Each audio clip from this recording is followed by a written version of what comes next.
You're in a leadership position.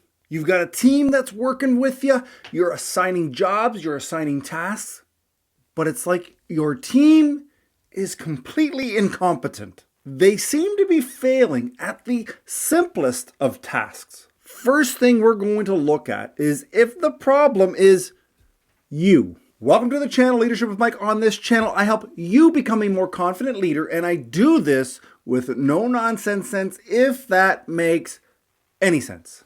Here's the hard reality that we, as new leaders, need to understand. There's a great chance that majority of the people on our team actually know the job they're doing, are actually able to do the job they were hired for. The problem simply can be you. So I want to make sure that we filter out any opportunity where you are the bottleneck, where you're the one screwing things up. And if we can fix that, we fix it all. And here's the thing, with these questions, I can't give you the answer. These are things that you need to honestly and openly ask yourself. Are you at fault in any of these areas? Because if you are, then you can fix it. And when you fix it, your team starts to do what your team's supposed to do. So the first thing that I want you to ask yourself is, when you started this position, when you started this job, did you ride in on a high horse? Did you give the impression that you were better than everybody else, that you were their knight in shining armor? Did you give off the vibe that you were just too cool for school? This can turn people off. And as I'm sure you're aware, you never get a second chance to make a first impression. Your first impressions are very important. Now, are you screwed if you came in riding on a high horse? No, it will take time to adjust. But as soon as you are willing to acknowledge that maybe you came in with a little bit of arrogance, a little bit of I'm better than you are going to need to put in the effort to fix that. The next thing I'm going to ask is, when you got hired, when you got promoted, as you started this journey, did you have one-on-ones with your team? Did you have, more importantly, informal one-on-ones? The reason being is that did you put yourself in front of them? Did you share any information about yourself? Did you learn anything about your team members? This may feel as though it's a gigantic waste of time.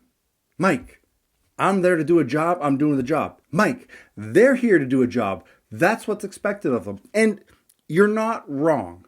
But I want you to understand that the leaders and managers and supervisors who get the best out of their teams have some sort of a personal relationship. I'm not saying that they're best friends. I'm not saying that every Friday night they're going out for dinner and a movie. What I'm saying is that there is a relationship. There's an understanding as to what you have going on in your life, what I have going on in my life, what I like about you, what it is that I can count on you for. These are all things that come from just little one-on-one meetings, little informal meetings, not even necessarily come to my office, but let's meet somebody at the coffee machine and just see how their weekend went, just to build a little bit of rapport. Because people will do their jobs, but they'll go above and beyond for the people that they have some sort of a positive relationship with. The next thing I want you to ask yourself is, have you shown any goodwill? Have you gone above and beyond on your own? A simple gesture that was done at a workplace that I worked at, the coffee maker was disgusting. The coffee maker was leaking water, but it's what we had to use. A new manager came in, brought a brand new stainless steel coffee maker, and that was a huge gesture. Now, I'm not telling you to go and spend $100,000 or rebuild the whole kitchen. And this was a $29.99 Walmart special that bought way more in terms of goodwill. But it can be as simple as just bringing in donuts in the morning. You may say, Mike, but are you telling me to bribe my team, bribe them into doing their job? You're damn straight. Yes. But I don't look at it as a bribe. I look at it as a gesture of good faith. I am here with colleagues, people that I'm going to be working with day in and day out. So for me to extend the olive branch, to bring in a box of donuts, to bring in a new coffee maker, to make some changes, not too quick, but make some changes that really benefit the employees, that's how you get people to have your back, because you are going first. The next thing I want you to ask yourself is, are you asking more of your team than you expect of yourself? Simply being, let's say I need everybody in the office at 9 o'clock. 9 o'clock it is. But are you showing up when you're expected to be there? Are you expected to be there at 9 o'clock as well, but you show up 10 minutes late? These little things where you may think, I'm the boss. I set my own rules. I set my own expectations. You're not wrong, but people are watching. What impression are you setting? You don't have to justify your actions to your team at the same time. Your team wants to know that you're on the team, that what you expect of them, you expect more of yourself. So are you putting that energy forth? Are your teammates able to know or see that you have high expectations of yourself? Speaking of expectations, have you set any? Because when you come into a new role, maybe the person before you didn't care when things were done, didn't care if things were handed in or completed 3 days after the fact. But you have a different set of expectations. So when you have more formal one-on-ones, when you have more formal team meetings, you need to make sure that you're sharing your expectations. Because at the end of the day, if I've been doing the same job day in and day out, and all of a sudden you come in and you expect a different result, how should I know? I can't guess. Believe you me, as my wife, I am not a mind reader, but you need to just set expectations. This isn't to come in with the hammer and say, this is what I need. No, it's just to clarify. This is what we're expected to do. This is how I operate. How do you operate? Just common courtesy, common decency of sharing what people expect out of each other and not assuming that somebody should just know.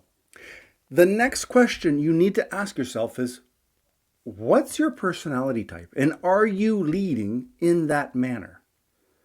I have a boot camp where basically in 30 days, you can take the fundamentals and lead the way that you are. But if you are more shy, if you are less confrontational, you can't lead the way that I lead, because I find great benefit from a little bit of conflict, a little bit of questioning back and forth, so that we have an understanding as to what each side is thinking, what they expect. But what type of person are you? Because the leadership fundamentals, they roll into who you are. So are you seen as a pushover? That has an impact in terms of what people will try to get away with. Are you seen like an a-hole? Because if it doesn't get balanced with generosity and kindness, and you're just an a-hole, that will affect how your team works. I'm not saying that you can't be an a-hole, but it has to be balanced with goodwill. It has to be balanced, firm but fair. So ask yourself, what is your reputation at work? And is it deserved? Have you fed the beast that created this reputation? After going over these things, it's very beneficial to ask yourself, what is it that employees hate about their boss? And wouldn't it be amazing if there was a video right here where I talk about the 5 things employees hate about their boss? When you know it, you can avoid it. I'll see you there. Ciao.